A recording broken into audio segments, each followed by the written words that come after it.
Marites, tingnan nyo. Naiwan ko pala na bukas yung bintana namin kagabi kasi. So yan, isang magandang araw na naman sa ating lahat, mga kamarites. So yan, alas 7 na mga kamarites. Nauna nang nagising si Juno. So yun, may nag-comment sa akin mga kamarites. Patungkol to sa nangyari kagabi mga kamarites na may umuungol na aso sa paligid namin.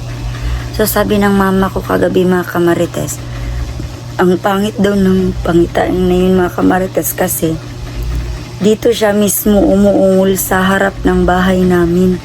Kahit na anong gawin mo na pagbato sa kanya, bumabalik siya palagi.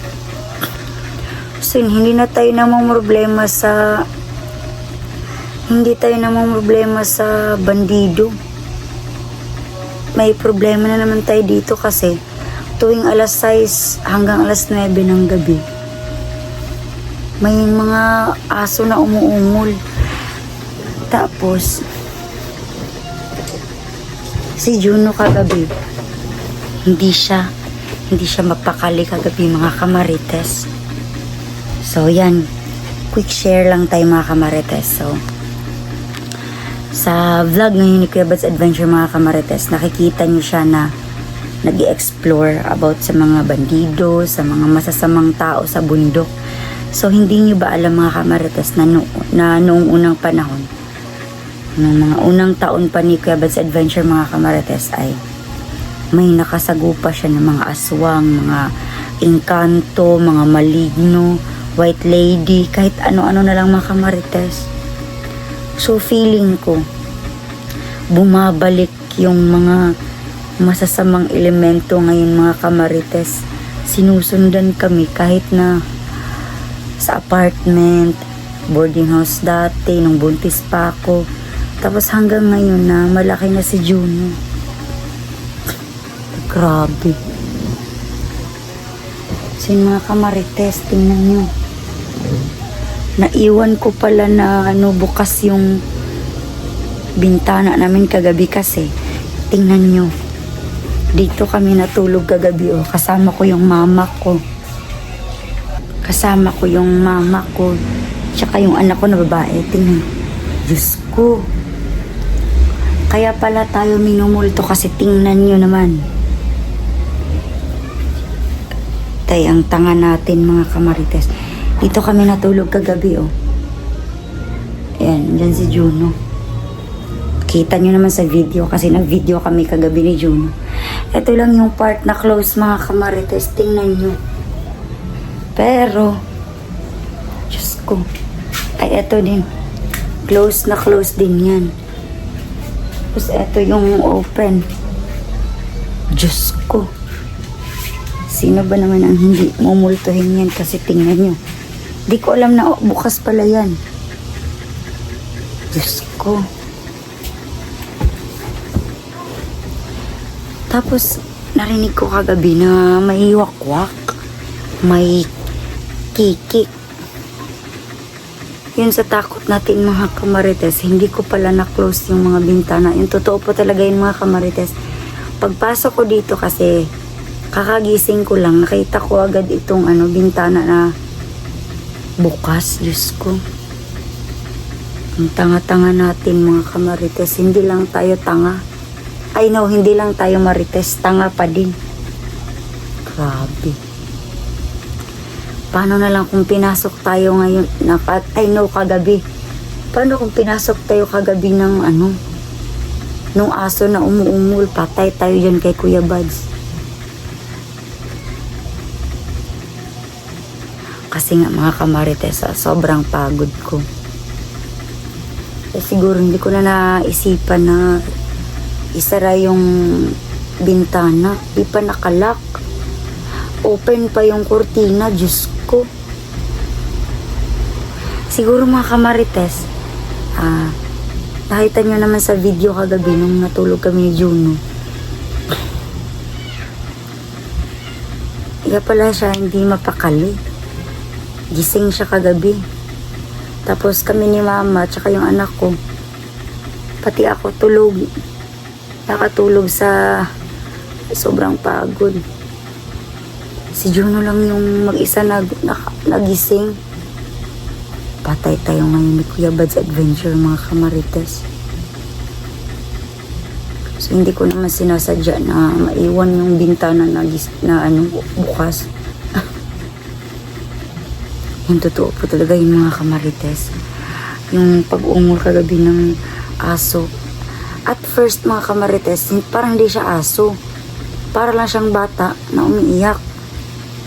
Pati baka tiyanak yun.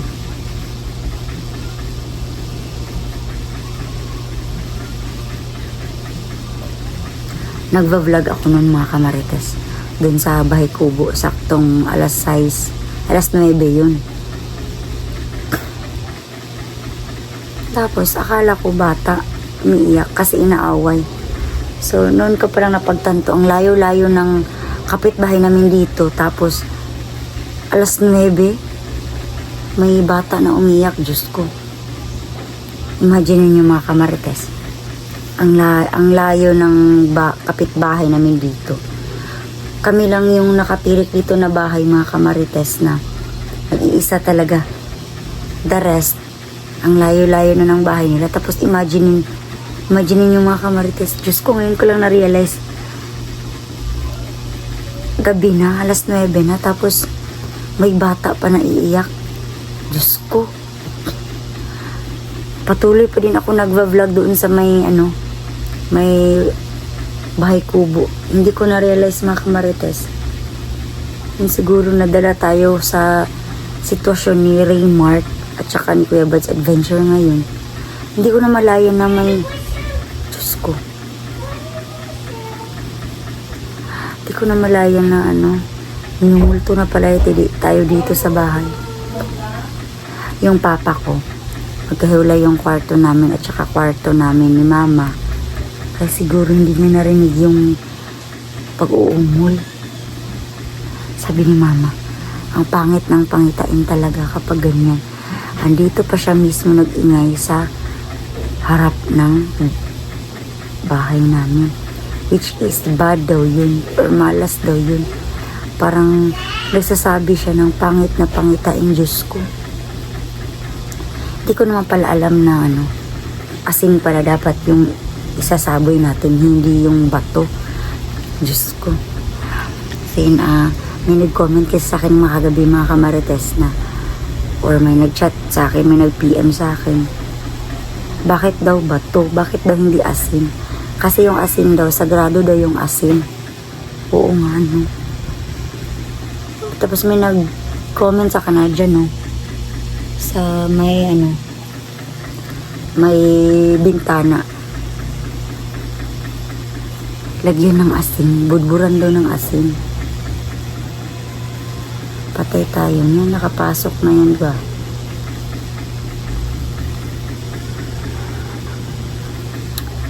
Diyos ko. May nakapagsabi naman sa atin mga kamarites. Ito. May nakapagsabi din sa atin mga kamarites na magpaturo daw tayo ng orasyon kay Kuya Bad's Adventure. So, paano tayo magpapaturo kay Kuya Bad's Adventure na wala siya dito? Wala na siya dito. Tapos, minumulto pa kami dito. Hala, hindi na bandido yung pumupunta dito sa bahay mga kamarites. Mga masasamang elemento na, Diyos ko.